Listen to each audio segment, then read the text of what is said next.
एक चतुर व्यक्ति को काल से बहुत डर लगता था और वह सोचता था कि मेरी किसी भी क्षण मृत्यु हो सकती है।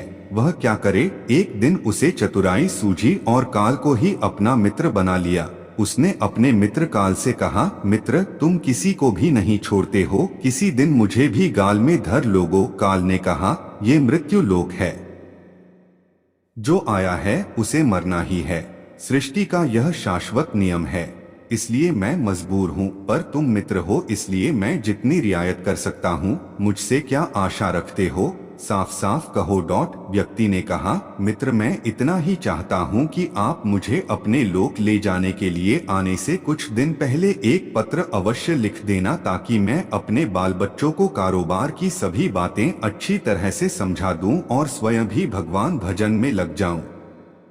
काल ने प्रेम से कहा, यह कौन सी बड़ी बात है, मैं एक नहीं आपको 4 पत्र भेज दूंगा। चिंता मत करो, चारों पत्रों के बीच समय भी अच्छा खासा दूंगा ताकि तुम सचेत होकर काम निपटा लो। वह व्यक्ति बड़ा ही प्रसन्न हुआ। सोचने लगा कि आज से मेरे मन से काल का भय भी निकल गया। मैं जाने से पूर्व अपने सभी कार्य पूर्ण करके जाऊंगा तो देवता भी मेरा स्वागत करेंगे। दिन बीतते गए, आखिर मृत्यु की घड़ी आ पहुंची। काल अपने दूतों सहित उसके समीप आकर बोला, मित्र, अब समय पूरा हुआ, मेरे साथ चलिए। मैं सत्यता और दृढ़ता पूर्वक अपने स्वामी की आज्ञा का पालन करते हुए एक क्षण भी तुम्हें और यहाँ नहीं छोड़ूंगा। उस व्यक्ति के माथे पर बल पड़ गए, भ्रिकुटी तन गई और कहने लगा, धिक्कार है तुम्हारे जैसे मित्रों पर। मेरे साथ विश्वासघात करते हुए तुम्हें लज्जा नहीं आती। तुमने मुझे वचन दिया था कि आने से पहले पत्र लिखूंगा, परंतु तुम तो बिना किसी सूचना के अचानक दूतों सहित मेरे ऊपर चढ़ाए। मित्रता तो दूर रही, तुमने अपने वचनों को भी नहीं निभाया। काल हंसा और बोला, मित्र, इतना झूठ तो न बोलो। मैंने आपको एक नहीं 4 पत्र भेजे, आपने एक भी उत्तर नहीं दिया। उस व्यक्ति ने चौंक कर पूछा, कौन से पत्र? कोई प्रमाण है? मुझे पत्र प्राप्त होने की कोई डाक रसीद आपके पास है तो दिखाओ। काल ने कहा, मित्र, घबराओ नहीं, मेरे 4 पत्र इस समय आपके पास मौजूद हैं। मेरा पहला पत्र आपके सिर पर चढ़कर बोला, आपके काले सुंदर बाल, उन्हें सफेद कर दिया और यह भी कहा कि सावधान हो जाओ, जो करना है कर डालो। बनावटी रंग लगाकर आपने अपने बालों को फिर से काला कर लिया और पुनः जवान बनने के सपनों में खो गए। आज तक मेरे श्वेत अक्षर आपके सिर पर लिखे हुए हैं।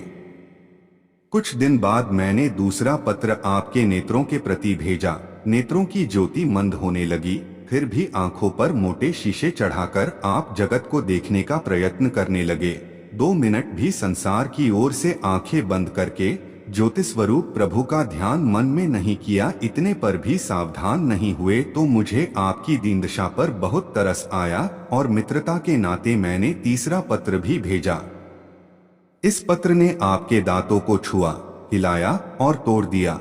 आपने इस पत्र का भी जवाब न दिया, बल्कि नकली दांत लगवाए और जबरदस्ती संसार के भौतिक पदार्थों का स्वाद लेने लगे। मुझे बहुत दुख हुआ कि मैं सदा इसके भले की सोचता हूँ और यह हर बार एक नया बनावटी रास्ता अपनाने को तैयार रहता है। अपने अंतिम पत्र के रूप में मैंने रोग, क्लेश तथा पीड़ाओं को भेजा, परंतु आपने अहंकार वश सब अनसुना कर दिया। वह व्यक्ति काल के भेजे हुए इन पत्रों को सुनकर फूट फूट कर रोने लगा और अपने विपरीत कर्मों पर पश्चाताप करने लगा।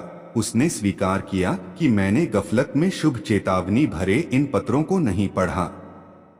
मैं सदा यही सोचता रहा कि कल से भगवान का भजन करूंगा, अपनी कमाई अच्छे शुभ कार्यों में लगाऊंगा, पर वह कल ही नहीं आया। काल ने कहा, आज तक तुमने जो कुछ भी किया, रागरंग, स्वार्थ और भोगों के लिए जानबूझकर ईश्वरीय नियमों को तोड़कर तुमने कर्म किए। उस व्यक्ति को जब कोई मार्ग दिखाई नहीं दिया तो उसने काल को करोड़ों की संपत्ति का लोभ दिखाया।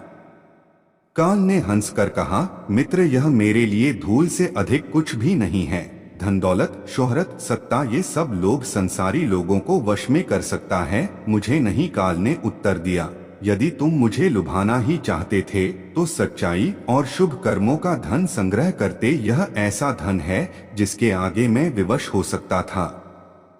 अपने निर्णय पर पुनर्विचार को बाध्य हो सकता था, पर तुम्हारे पास तो यह धन धेले भर का भी नहीं है। तुम्हारे ये सारे रुपए पैसे, जमीन जायदाद, तिजोरी में जमा धन संपत्ति सब यहीं छूट जाएगा। मेरे साथ तुम भी उसी प्रकार निर्वस्त्र जाओगे जैसे कोई भिखारी की आत्मा जाती है। काल ने जब मनुष्य की एक भी बात नहीं सुनी तो वह हाय हाय करके रोने लगा। सभी संबंधियों को पुकारा, परंतु काल ने उसके प्राण पकड़ लिए और चल पड़ा अपने गंतव्य की ओर। तो दोस्तों, इस हिंदी प्रेरक कहानी से हमें सीख मिलती है कि एक ही सत्य है जो अटल है, वह है कि हम एक दिन मरेंगे जरूर। हम जीवन में कितनी दौलत जमा करेंगे, कितनी शोहरत पाएंगे, कैसी संतान होगी, यह सब अनिश्चित होता है, समय के गर्भ में छुपा होता है। परंतु हम मरेंगे एक दिन, बस यही एक ही बात जन्म के साथ ही तय हो जाती है। समय के साथ उम्र की निशानियों को देखकर तो कम से कम हमें प्रभु परमेश्वर की याद में रहने का अभ्यास करना चाहिए। इसमें तो हर एक को, चाहे छोटा हो या बड़ा, सबको प्रभु परमेश्वर की याद में रहकर ही कर्म करने चाहिए।